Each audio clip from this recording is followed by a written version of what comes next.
పెద్దపల్లి రావాలి, లంబడలు రావాలి. ప్రతి ఒక్కరిలో ఎవడెవడున్నాడు ఎవిడెన్స్లు ఉన్నాయి నా దగ్గర ప్రతి ఎవిడెన్స్ ఉంది. ఇలా ఎవడెవడు చెప్పించిండు, వెనకాల ఎవరున్నారు, ఏం చెప్పిస్తున్నారు, ఎందుకు చెప్పిస్తున్నారు, ప్రతిదీ ఉన్నారు. ఒక ఆడపిల్ల సంపాదించుకున్న ఇళ్ళ మీద ఎగబడి దోసుకోవడానికి సిద్ధపడ్డారు కదా.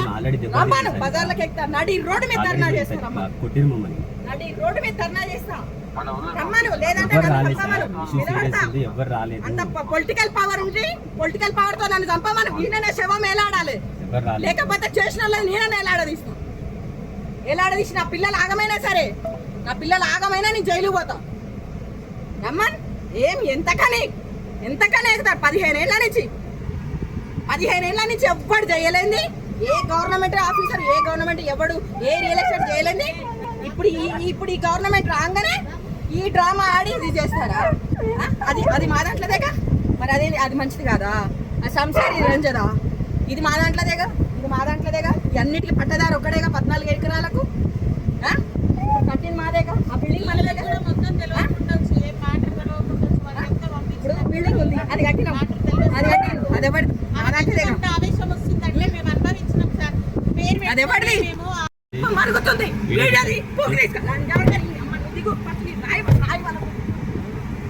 సార్ మనం పోదాంపా సార్ పోదాంపా సార్ వద్దు సార్ పోదాంపా.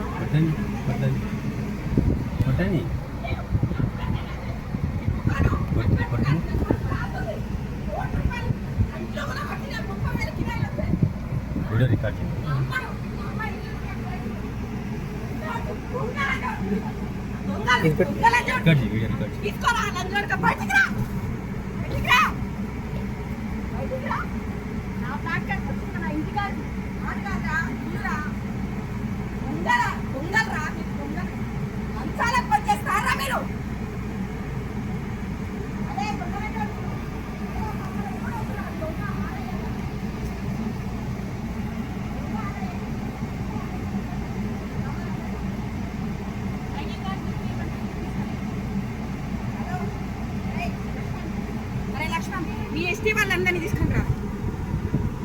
అదేరా మన జరిగిన ఎస్టీలో ఉండి కదా, ఆయన పట్టుకొని ఎవరో దొంగ ఆఫీసర్లు అటు మీ కథ కింద ఎస్టీ వాళ్ళందరినీ పట్టుకుని రావడం. అప్పుడు తెలుసు.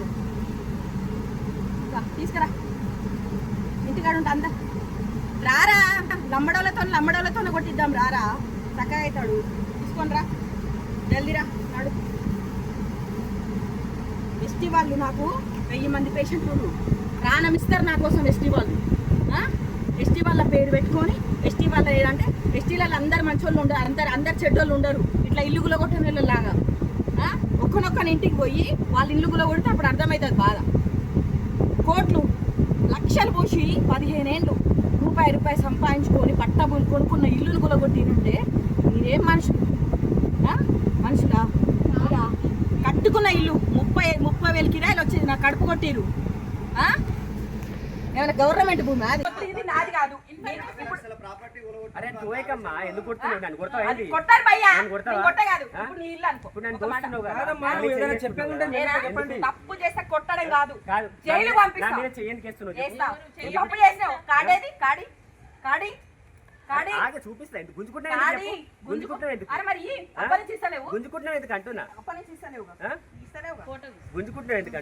నువ్వు నిజంగా ఆరేవి అయితే కార్డు నీ కాడి ఎలా నా ఐడి కార్డు నీకెంత ఇస్తా? చదువుకో